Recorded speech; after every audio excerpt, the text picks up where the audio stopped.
develop a nuclear weapon. From developing a usable nuclear weapon. The IC continues to assess that Iran is not building a nuclear weapon. How far away Iran is from developing a usable nuclear weapon. Iran regime is very weak. If the Ayatollah, who is 86 years old and supreme leader since 1989, isn't in deep hiding, well, he should be from all of those strikes.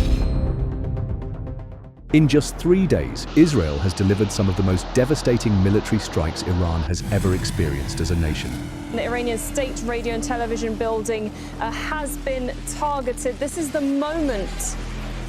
Just take a watch and a listen. This is the moment that Israeli airstrikes hit the Iranian state radio and television. Israel has demonstrated overwhelming air superiority over Iran's own airspace. On the first day of the airstrikes, Iran suffered catastrophic losses amounting to tens of billions of dollars and decades of invested time in its nuclear program. In addition to the extensive damage to critical infrastructure, the strikes have also claimed the lives of at least 11 nuclear scientists, more than 20 high-ranking military officials, and 90-plus military personnel, delivering a severe blow to Iran's strategic ambitions and command structure.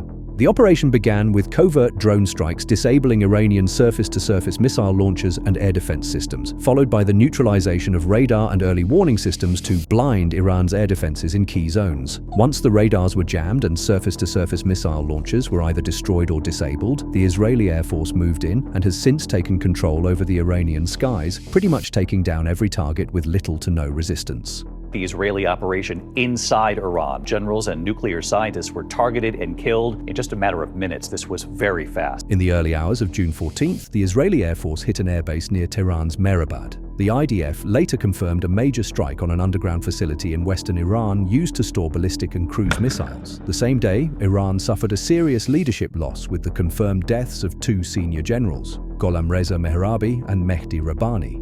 Iran also claimed it had downed 3 Israeli F-35s and captured 2 pilots. However, IDF Chief of Staff Ayal Zamir and IAF Commander Tomer Bar called their bluff, stating no Israeli pilot has been captured. On the same day, Israeli strikes hit 2 major oil fields in Bushehr province, the Phase 14 platform of the South Pars gas field and the Fajr Jam refinery, halting production of over 12 million cubic meters of gas and sparking massive fires. Iran, on the other hand, continued a second day of a full-on barrage of ballistic and cruise missiles headed toward Israel. Some spectators grabbed popcorn and enjoyed the light show in the night sky. Israelis started by targeting the oil and gas refining facilities within Iran, and immediately afterwards, within a span of about 3 to 4 hours, Iran has hit back at one of the biggest oil and gas refining facility in Haifa.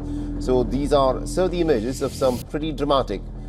On the 15th, Israeli Air Force bombed a refueling aircraft at Mashhad's Shahid Hashemnejad International Airport. That same day, strikes hit Tehran's Ministry of Justice and Foreign Ministry buildings, as well as multiple military bases housing surface-to-surface missiles. Among the dead were the IRGC's intelligence chief and his deputy, marking one of the highest-profile Iranian losses so far. The scale and precision of the strikes underscored Israel's ability to reach deep into Iranian territory and eliminate top-level targets. As airstrikes pounded military infrastructure, 5 car bombs exploded across Tehran near sensitive government and nuclear-related sites. Iran's state news agency blamed Israel. Meanwhile, the IDF issued warnings urging Iranian civilians to evacuate areas around weapon factories in Shiraz, signaling more attacks to come. In response, Iran reportedly reached out to Qatar and Oman, hoping to broker talks with the US and put a stop to the strikes. Have you heard any signals or seen any messages from intermediaries that Iran wishes to de-escalate the conflict?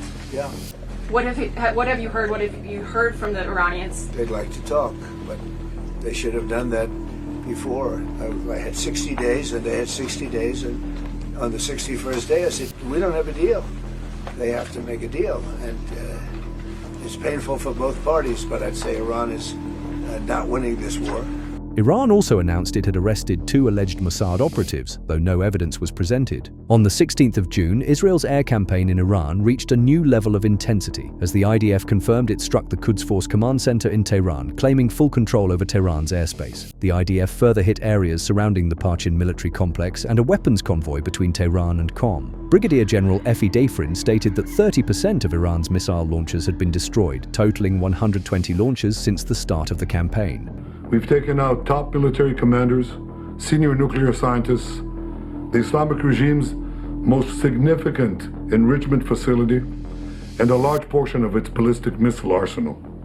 More is on the way. On the Iranian side, the conflict has exposed a glaring operational weakness. Unable to fly fighter jets over Israel, the Islamic Republic of Iran Armed Forces has relied on ballistic and cruise missile attacks. With no precision and discipline, Iranian missiles indiscriminately target everyone present in Israel. Of the 370 missiles launched by Iran, 24 Israelis have been killed, the majority of them civilians. This relatively low casualty figure is largely due to Israel's advanced missile defense systems and the help from the United States in shooting down rockets. By contrast, if the Israeli Air Force had chosen to use its air superiority over Iran to deliberately target civilians, the death toll quite possibly could have reached into the hundreds of thousands.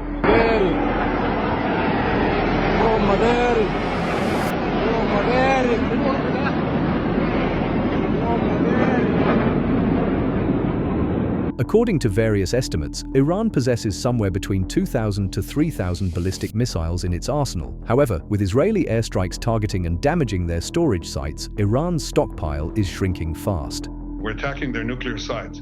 We attacked their chief nuclear scientists working. It's like Hitler's nuclear scientists. Would you leave them? Of course not.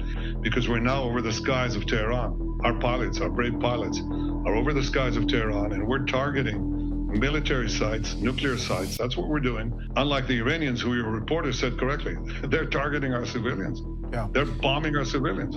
So that's the difference. They're a terrorist regime. We can't have Iran have nuclear weapons. In modern warfare, control of the skies is not just a tactical advantage. It's the deciding factor between victory and defeat. Air superiority allows a military to strike deep into enemy territory, take out key infrastructure, power supplies, and even neutralize threats before they ever reach the battlefield. It also enables real-time surveillance over what the enemy is planning or mobilizing. Simply put, the side that dominates the air can dictate the pace, scope, and outcome of the conflict. We're seeing this dynamic play out in real time. Israel's control over Iranian airspace has allowed it to dismantle key military sites, eliminate top commanders, and even strike nuclear facilities, all while facing minimal retaliation. The Iranian regime has clearly stated its goal to destroy Israel. We will not sit and wait for its intentions to become actions.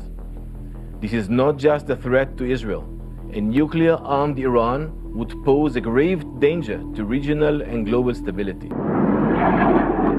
With the conflict now firmly under Israel's control, the fate of Ayatollah Khamenei's regime lies largely in Israeli hands. If I had to guess, I'd say the regime is in its final days. The real question now is, what happens to the supreme leader himself? He has two options: either flee the country and never return, much like Mohammad Reza Pahlavi did in 1979, or stay and let Israel decide what they want to do to him when they inevitably get to him. One path offers exile, the other likely a violent end. Either way, the clock is ticking.